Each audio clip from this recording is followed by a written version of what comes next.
Yo, what's up everybody? Welcome back to another video. We're gonna make a kind of a short and sweet video today, and I'll just get right into it. This is my girl right here. It might be a couple of your girl, you know? She's just everything we want, right? She's the elf. She's red and green, and she's got a good bod. She's a 3/3. She's an elf artificer, and she's gonna make us a lot of mana. And we're gonna have lots of fun making mana and playing strong things that just KO our opponents, because we are playing Gruul, and we're gonna get in there and we're gonna surprise our opponents and hopefully take some games, you know, along the way. That's what we're gonna do. And how we're going to accomplish this is we're gonna, you know, build around some cards. And the card that I really want to build around is an interesting card from Lord of the Rings. It's the Doors of Durin. This particular card is kind of a sneaky card, actually. I just wanted you to imagine this, is that maybe you just play this card and you have maybe kind of a terrible board state compared to your opponents, you might think. You know, you might have like a Hope of Gurapur, you know, a flyer on the battlefield, and maybe another creature. Maybe your opponent just has a lot of stuff going on, and it maybe looks like you're out of it. And then all of a sudden you drop this card. You attack with your Hope of Gurapur and do nothing. It's just a free attack, basically.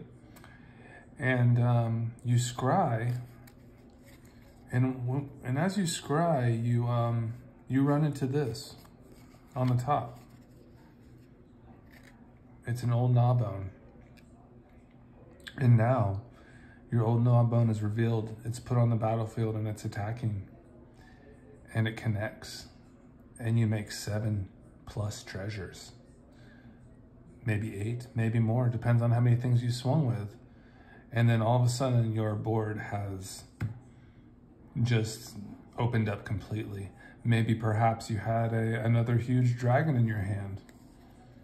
Perhaps maybe you had a cavern horde dragon in your hand, and now you can just cast it. You know, these are just the things that this deck can do. There's going to be lots of big scary dragons in it, and basically the ones I wanted to showcase were these here. These are like our treasure dragons here. Our old gnawbone, of course, the cavern horde dragon. The ancient copper dragon is obviously another big card that produces treasures upon combat damage, up to 20 actually.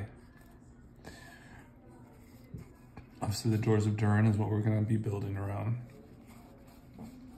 And this one is actually quite fun too. The Swashbuckler Extraordinaire. This one's really cool because if you have this on the battlefield, it basically creates a treasure token upon entering, and then you can sack a treasure upon combat starting to give one of your creatures double strike.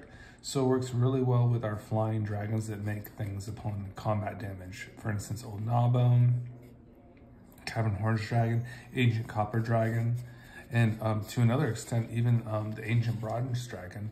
We've had times where we've swung with this card with a Swashbuckler Extraordinaire on the battlefield and just KO'd an opponent because it hits, you roll the dice, you buff it and another creature you have, and then once again you get to hit again, and you do damage again. So it's just kind of a wild card, and with double strike it's just very, very strong. So can KO opponents really out of nowhere, even with like the minimum, like even if you roll like a 5, you know, you were basically getting, once this swings with an Extraordinary, you're doing like 24 damage in the air. Because you're hitting for actually, let's see, you do 7, you do at least 19. So it is quite strong still. So definitely fans of these kind of this synergy. So now we want to kind of build around it, right? So what we need for the doors of perception, is we need a kind of way to manipulate the library a little bit. One of the ways we could do that is like with the Worldly Tutor, because the tutor like lets us put creatures on top of our library. Sensei's Divining Top lets us work the top of our library 3 cards at a time, which is very nice. What's also nice about the Divining Top is it synergizes very well with Meria. It can actually pay for its ability itself, which is kind of one of the unique features. You can pay 1 and actually activate its ability with the Divining Top with Meria, which is fantastic. Very rare synergy there. Obviously, Sylvan Library is in one of my other decks, but I'll just pull it out and just kind of put it in here. That will kind of be like the suite of kind of manipulating to accomplish the Doors of Durin synergy if in case we do draw it. But we can do, obviously we can kind of benefit just from the cards here. You know, this is just a build around, and it's just some nice synergy to kind of look forward to in our deck. We do have our big scary dragons here, Ancient Bronze Dragon. Kind of talked about the Swashbuckler Extraordinaire a little bit. We have our All Gnawbone here, and I'll just kind of zoom in on this a little bit to kind of keep this in round so you can kind of keep an eye on all the dragons and such. So there we go. Let me just zoom out a little. There we go, perfect. Here's the Cavern Horn Dragon there. Ancient Copper Dragon, of course. Then let's get into some, like, what are the other cards that are good with Meria? Meria also likes swords very well. She does. So we will be playing, I am in the process of obtaining a Sword of Fire and Ice, but of course we have the Sword of Forge and Frontier, which is just very good at equipping and making sure we get those additional cards. This is from the 1 Alphyrexia set, so just a great sword here. I'm very fond of this one. It's very nice. Let's see what else we got here.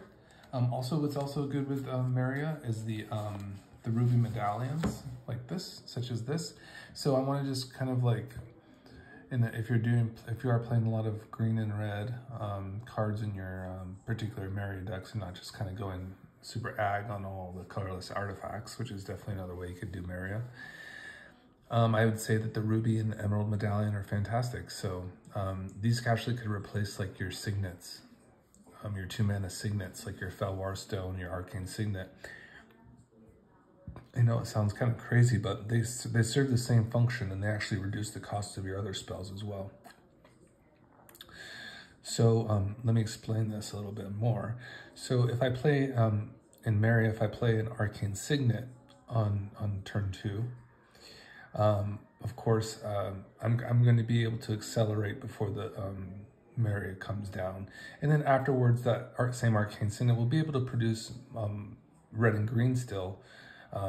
However, beyond that, when Meria is on the battlefield, she can tap any non-token artifact for mana. So any artifact becomes like an Arcane Signet to extend it, except they'll be producing green. So the Ruby Medallion and the Emerald Medallion would serve the same function for Meria. It would reduce the cost of Meria, so basically it would accelerate into Meria. Both of the medallions would reduce Meria by 1. And then additionally, once Meria came on the battlefield, it would be able to serve as that kind of mana rock. It would produce green mana at that time, and it would also serve the function of reducing the cost of spells still.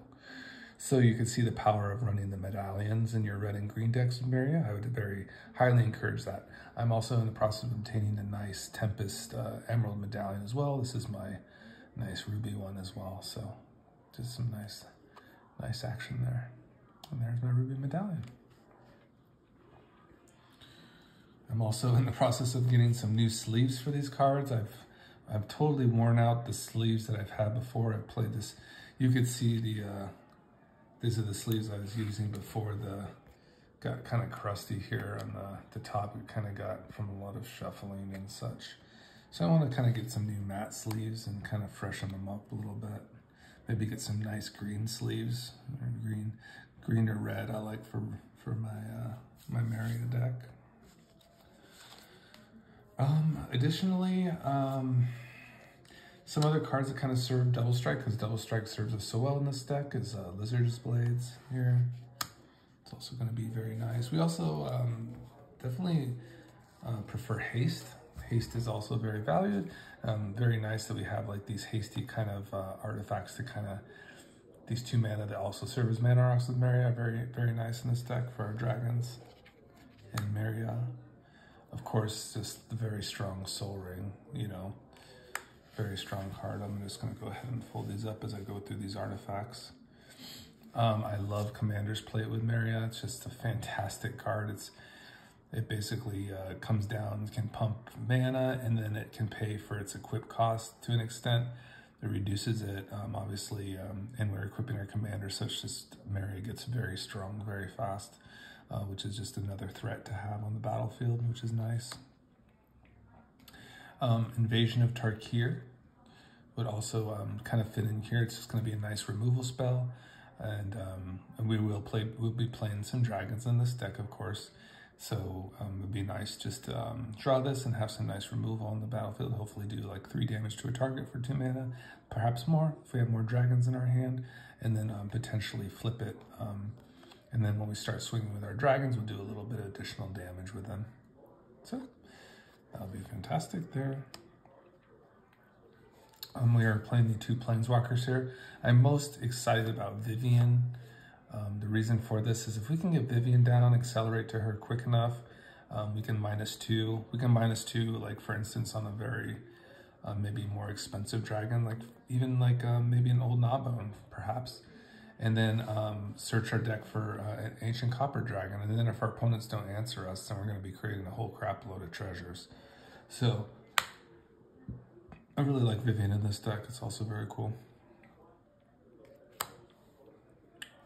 Chandra's good too because it like gets us some cards.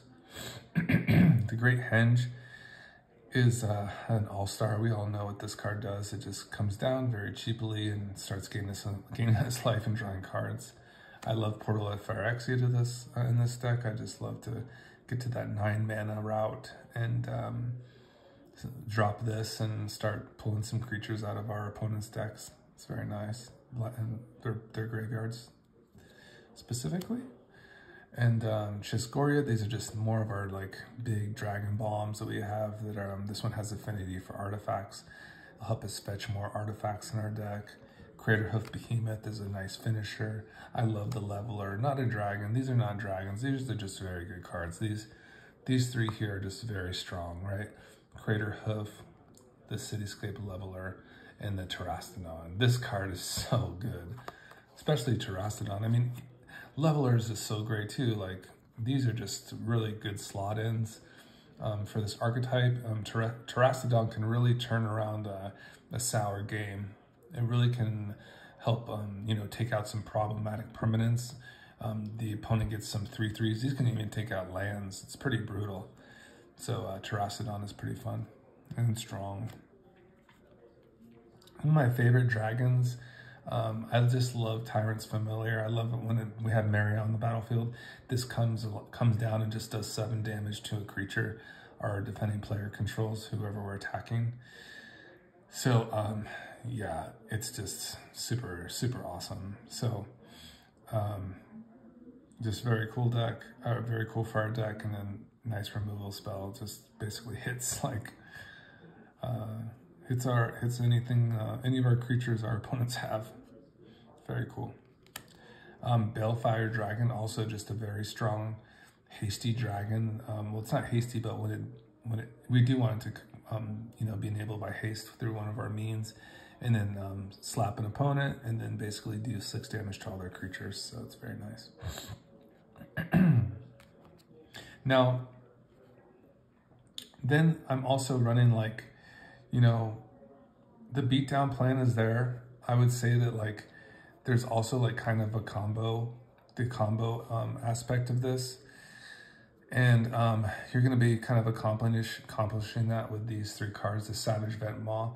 Now, I want to preface this. I would say that Savage Vent Maw is just a fantastic card. Like, bar none. Like this card generates a ton of mana when it attacks. It's just a very useful card. The 4/4, it's a flyer, so it kind of will, it's, you know, it can be evasive. It can attack like an open opponent, get that mana for you, that 3 red, 3 green, just very nice. Like, produces a lot of colors. We can cast pretty much any of our stuff with this card. So it's just a fantastic card in general. The Scourge of the Throne and the Hellkite Charger, these are like kind of extra combat step cards. These particular cards, one of which needs a little more setup than the other. The Hellkite Charger definitely needs a little more setup. It definitely combos well with the Savage Vent Maw. I'd also say it like combos well with like if you have a lot of treasure out in a gold span, because whenever this attacks, you keep making treasure, and if you have enough treasure, you can probably get enough combat steps to maybe swing on a person long enough to kind of finish them off. So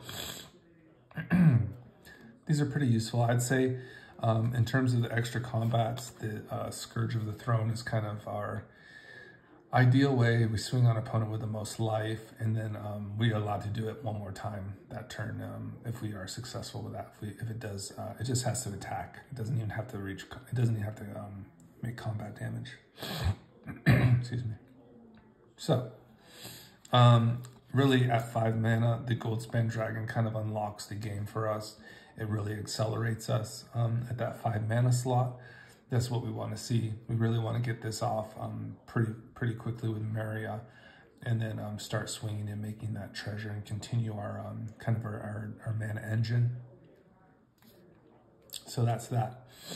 Now, so we kind of talked about building around the Doors of Durin and using the Divining Top, the Worldly Tutor, Sylvan Library. Their equipments are also good with Meria because these artifacts pay for their equip costs themselves, which is nice. I mean, it's probably not as good as some of the, you know, white Voltron where, you know, you could be swinging with like that new Frodo card, the Determined Hero, and basically like equipping a sword for free upon attack.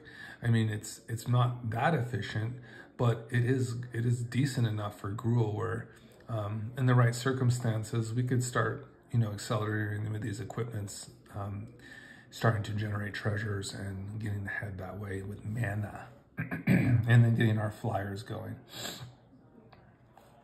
So we're playing like the Goldvine Pick, Prying Blade, the Beamtown. I like the Beat Stick the most. The reason why I like the Beamtown Beat Stick is because when you equip, it also gives menace to that creature, which is very nice evasion. These other two, they do not provide. Goldvine Pick type has a nice buff at the 1/1, so it kind of gets some of our creatures out of that 3 toughness range, gets into like 4/4s like Meria. So I like the pick. I just like the Prying Blade too because it's on the 1 spot, so it's a good for our 1 spot. So yeah, all in all, they're pretty solid. I'm not really opposed to them at all. We're playing a Bolt. Bolt is nice. It's just kind of useful in some circumstances. Sometimes you gotta use a 1 mana spell to deal 3 damage to something. So we got a Bolt. Ragavan, just a very strong 1 mana creature. This is why we play cards like Lightning Bolt. It's for these type of creatures that are just very problematic if unanswered in the beginning game.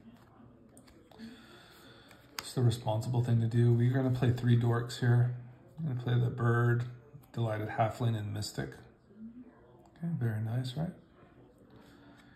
And then we have our 1 mana flyer here, the Hope of Girapor, which can also basically stop our opponents from paying non-creature spells if we deal combat damage to that person and then sacrifice this card.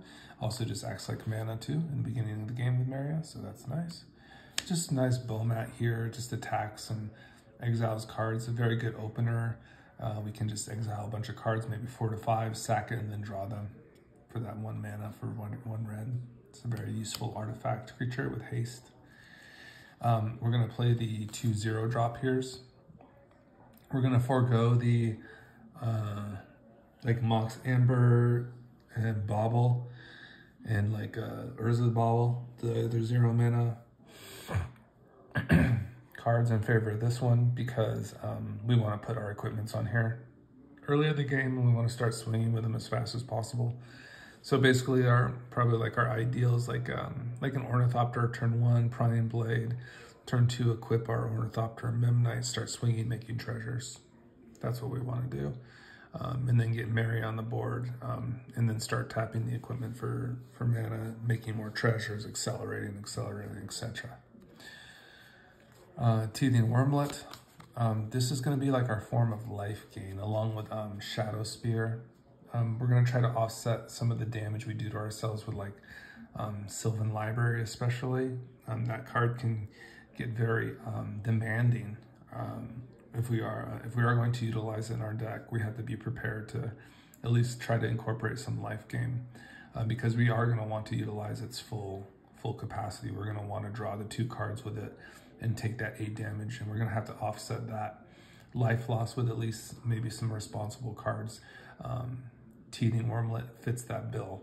Teething Wormlet can fill that void. We can make, you know, like 6 or 7 treasures throughout the game and then gain that much life back, and we're back to 0 basically. And we're not going to feel so bad about our Sylvan Library trying to kill us. So there's the Teething Wormlet. Just a very cool card. It also scales well and has Death Touch. So we expect to get this, you know, an artifact down every turn. So yeah, I mean, we're pretty excited about the Wormlet here. There's Memnite. Some of our other dragons, like Terror of the Peaks. I was thinking, like, it would be cool, like, to give our dragons double strike too, but I was thinking about Atarka today. And I really want dragons that, like, do something like, you know, upon combat damage, you know, and Atarka does enable, like, our other dragons, but it doesn't have anything. I mean, it does 12 damage in the air, but it's not like our commander or anything. It'd be funner as like a commander. But, you know, I don't think in the 99, it really is going to be what I want to be with this particular deck. So, but of course, these are all cards to consider. Embercleave, just a very strong double striking card. This will do well with our abundance of creatures that we have, and would be very well to give something sneakily double strike. Howling Mine, this is just a nice 2-mana card that will just draw us cards throughout the game, keep our gas going, also serve as a mana rock. I think we will try the Carnelian. I mean, haste is so important, so we want to definitely keep that haste opportunity available. Sarkhan is just a nice enabler for dragons, and it's a cheap planeswalker, and we can ultimate it and make a lot of other dragons. Here's Shadow Spear, we kind of talked about that already. To get that life, that kind of offset that life loss that we might have with our Sylvan Library. Very, very concerned about that Sylvan Library. So, Dragon Tempest, this is a very cool card with our dragons. It's just, or our flyers in general. All of them have come into the battlefield with haste, all our flying creatures. And the more dragons we have in play, the more damage our dragons do, even upon entering the battlefield. So just a great 2-drop. Spiteful Banditry, just a very cool card. It's like the red meat hook, and we're whenever a creature dies from this on a turn, we create a treasure. So just abundance of treasures, and that occurs once a turn, or even on our opponent's turn. So if a creature died on our opponent's board, then we make a treasure. So there you go. Aggravated Assault, just like one of those combo pieces that we kind of alluded to earlier. Definitely has a spot in the deck.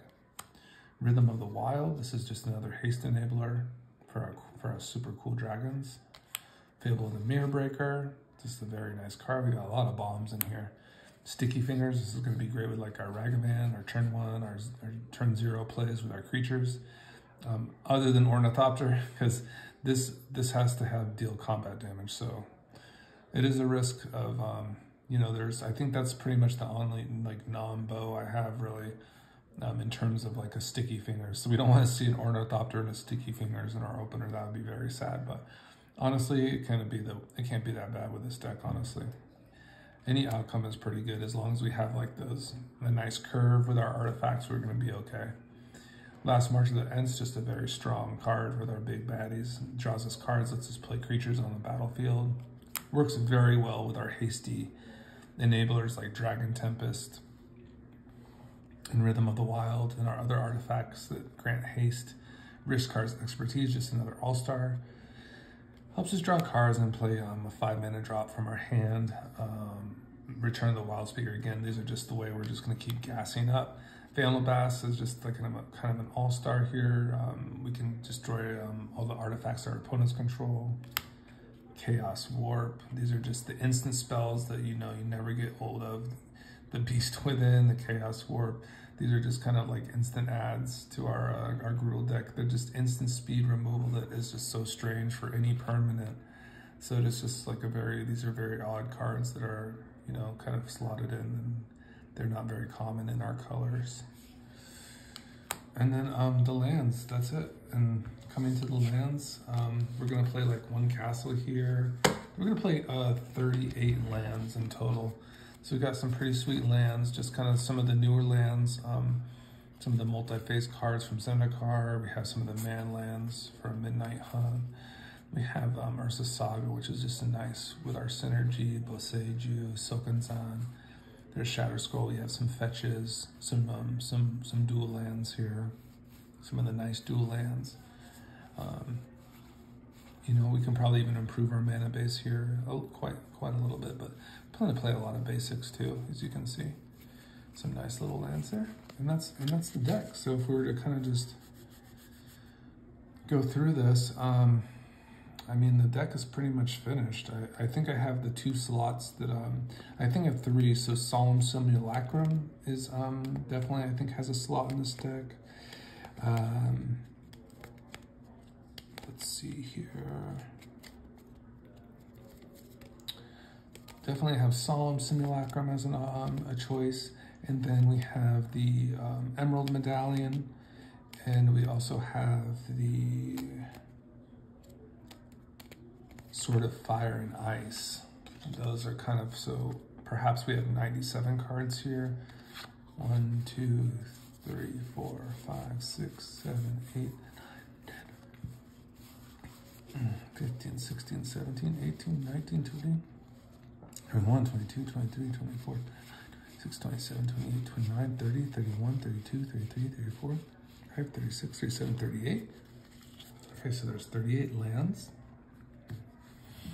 And then with our commander here, of course, Meria, 39, 40, 41, 42, 43, 44, 45, 46.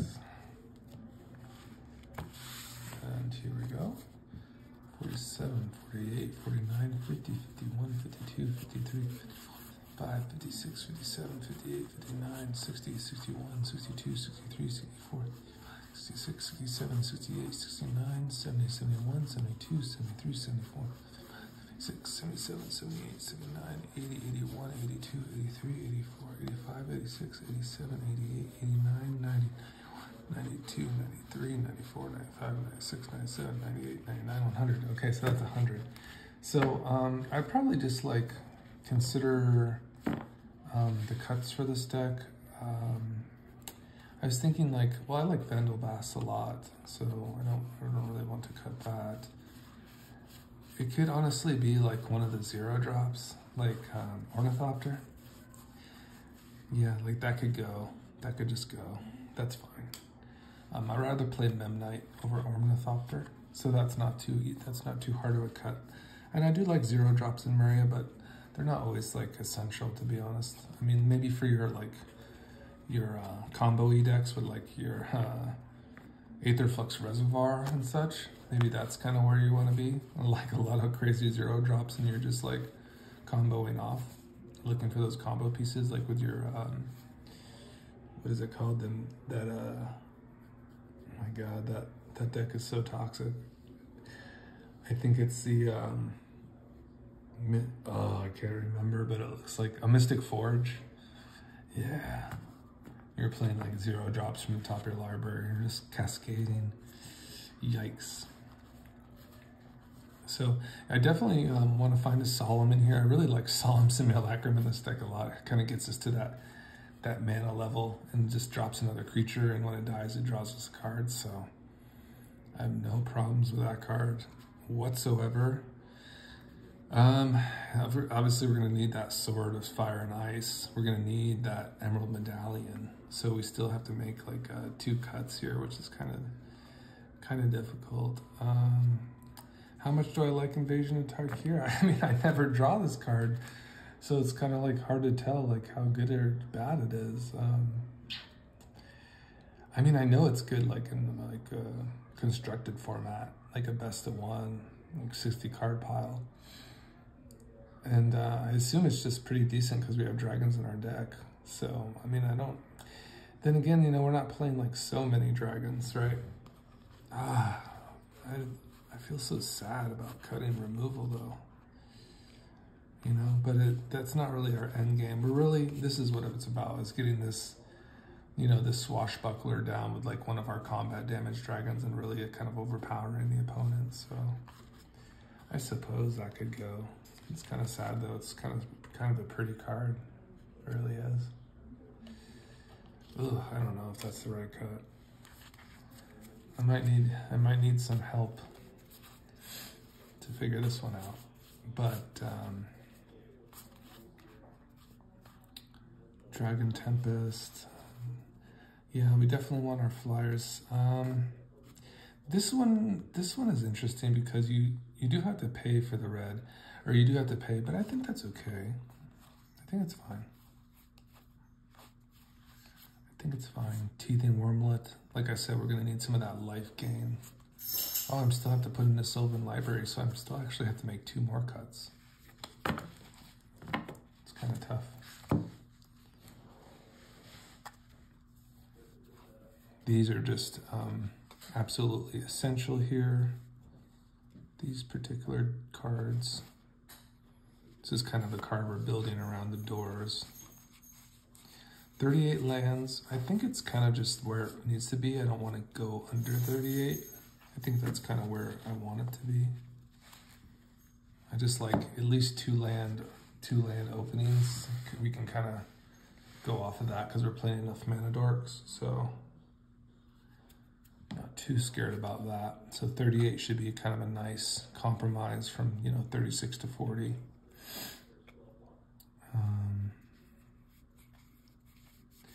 So we were at 100, we've already cut 2, we're at 98, we need to get to 96.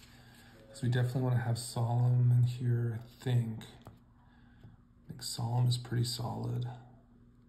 Definitely want the sword. Yeah, I think we want all 3 of those and the library, so we still have to make 2 cuts. Yeah. Rhythm of the Wild is kind of like on par with the Carnelian Orb, you know. And maybe we are running enough haste enablers now. Like for instance, if we just go like this and maybe like this, we're gonna be okay, right? I think so. Because we are gonna run Dragon Tempest, which is just like the perfect hasty dragon card. These are a little pricey. I think this is where we want to be. Sarkhan is definitely going to be fine. Yeah, I like this. I like this a lot.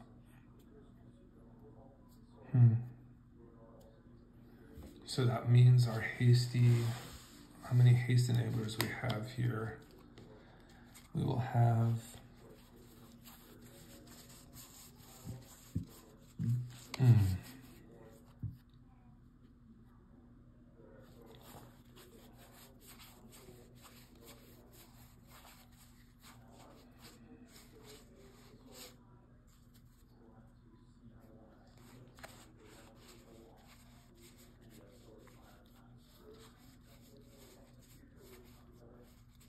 Greaves, Boots. Greaves, Boots, and Dragon Tempest. Yeah, I think I'm okay with that. I think I'm totally fine with that. And then the Doors of Durin is like just, if we get this card going, like, and we're able to like manipulate our library, we're gonna have just a hasty threat coming down. That's hexproof. It's and it's just swinging in. So Yeah, I think that should be fine. So let's just kind of shuffle these in. Just kind of be gentle with the cards because they're not sleeved at the moment. So we'll just kind of do a nice little shuffle here. And I'm going to order the sleeves right now, so I can put this $1,000 deck, keep it nice and safe. Isn't that funny? The pathways, they're like double-sided. They don't have a back. So strange. Same with the Shatter Skull Smashing.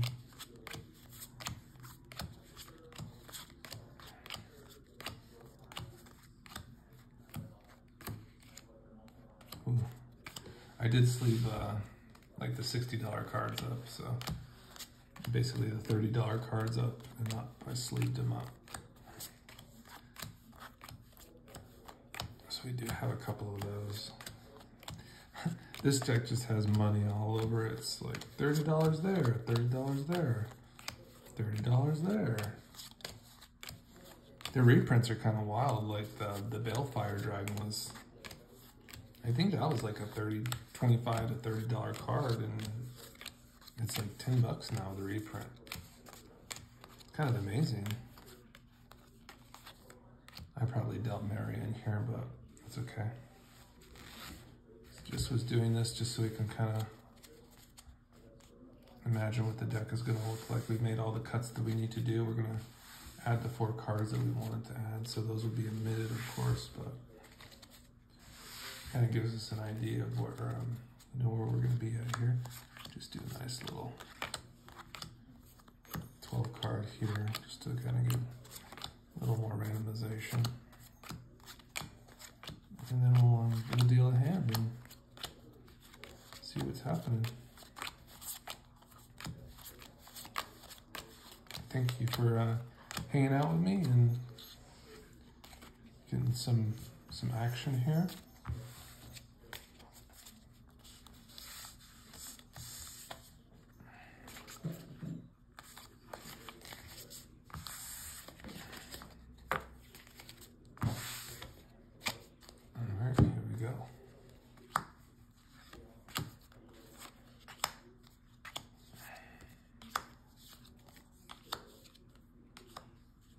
Okay, that's definitely playable. Let me zoom out a little bit so you can see this opener. We're missing the red, but we do have a bird. And we can play our castle untapped. And we have Midnight here, so we're gonna accelerate very fast. So let's do this. Let's see, we just need to really kind of draw a red here. A red source, that's okay. We do make a red source with the bird, so we just go ahead and go T1 here. I think we will play the Memnite out, because if we do pick up an artifact, we're gonna want the Memnite to swing.